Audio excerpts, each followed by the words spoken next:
girls. Today we are going to be talking about making inferences. Does anyone know what making an inference is, or what an inference is, or what it's like, or anything like that? Yes, it is. It's kind of like making predictions, but it's different. So I made an anchor chart, and first it has the definition of what an inference is, and it's basically finding out what the author does not tell. So we are going to practice this exercise reading a book, and on every different page, it's talking about a ton of people in an apartment complex, and they're all making different food for a wedding, and all their food is from their home country.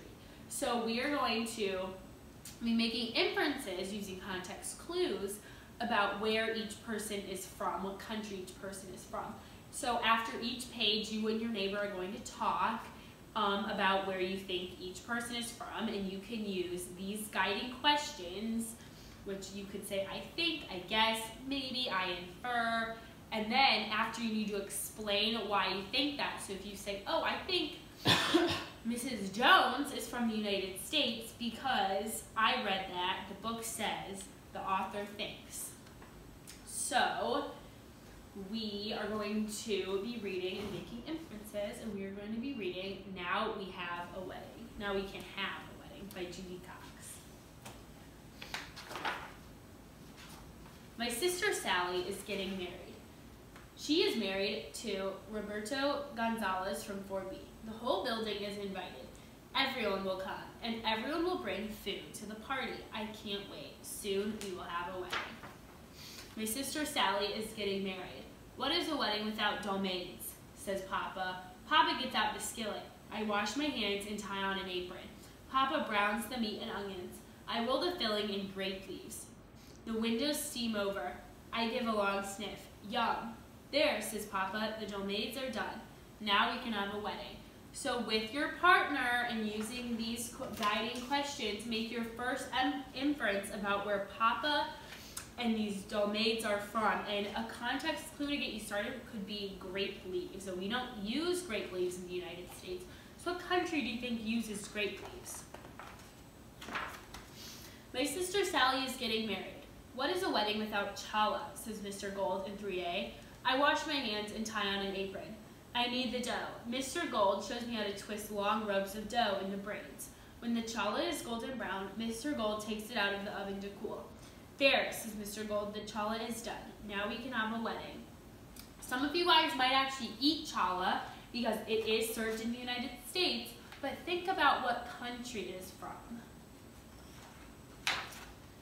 My sister Sally is getting married. What is a wedding without a wedding pie? Says Anya in 2D.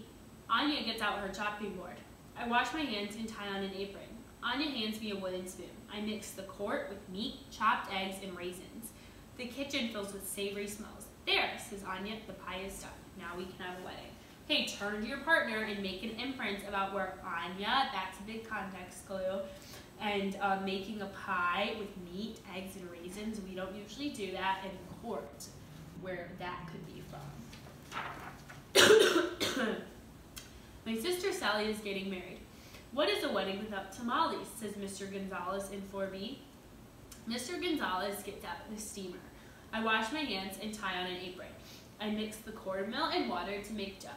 Together we spoon on the filling and wrap the tamales in corn husks. White and black beans, says Mr. Gonzalez, so Roberto and Sally will have many boy babies and many girl babies. Soon the kitchen fills with spicy smells. There, says Mr. Gonzalez, the tamales are done.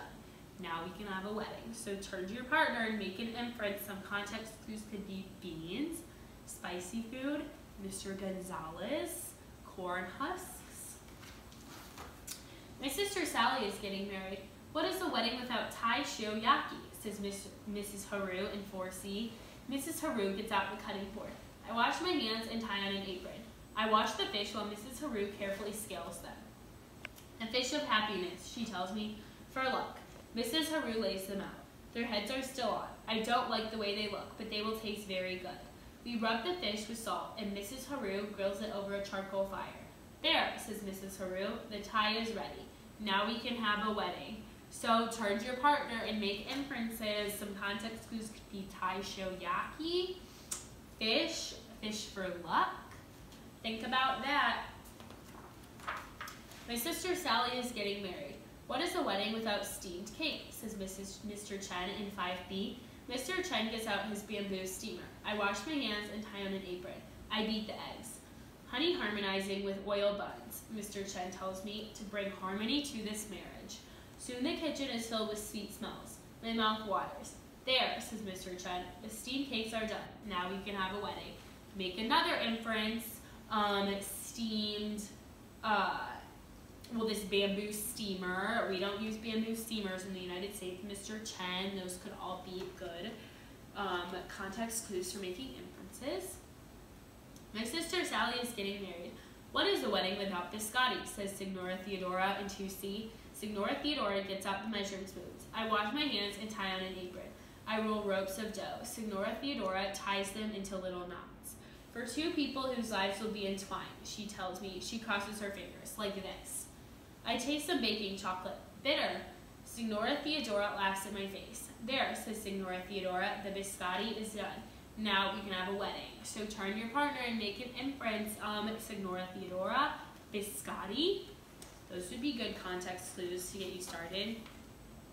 My sister Sally is getting married. What is a wedding without a big cake, says Mama. I wash my hands and tie on an apron. I dust the cake pans with flour while Mama creams the butter. Together we sift the flour and mix the batter. Talk with your partner about where you think baking a cake comes from. Mama puts the pans in the oven. Soon the kitchen fills with the scent of vanilla. When the cake is cool, Mama frosts the layers and set them one upon the other, climbing up and up like a white tower. I lick the beaters. There, says Mama, the cake is done. Now we can have a wedding. My sister Sally is getting married. The counters are crowded with covered dishes, mountains of dolmades from Papa, loaves of challah from Mr. Gold, a wedding pie from Anya, pans of tamales from Mr. Gonzalez, platters of Thai from Mrs. Haru, trays of steamed cake from Mr. Chen, plates of biscotti from Signora Theodora, and a towering wedding cake from Mama. All made with love to celebrate the wedding. But something is missing. What is a wedding cake without rice? Rice to toss at the bride and groom, rice to wish them luck and happiness and many children. I run to my room for circles of net and lengths of ribbon. Back in the kitchen, I ladle a spoonful of rice on each circle and wrap it in the fabric. I tie each circle close with a piece of ribbon. There, the rice packages are done. So this is your last inference you'll make with your partner. So talk about where you think where throwing rice comes from. Now we can have a wedding. Okay, so since you guys made your inferences with your partner, I have already put an assessment, a self-assessment on your guys' desk. So in a couple minutes, I'm gonna dismiss you to go to your desk. You guys are gonna answer some questions about how comfortable you were with making inferences and if you have any more questions, if you were confused, so you can do that now.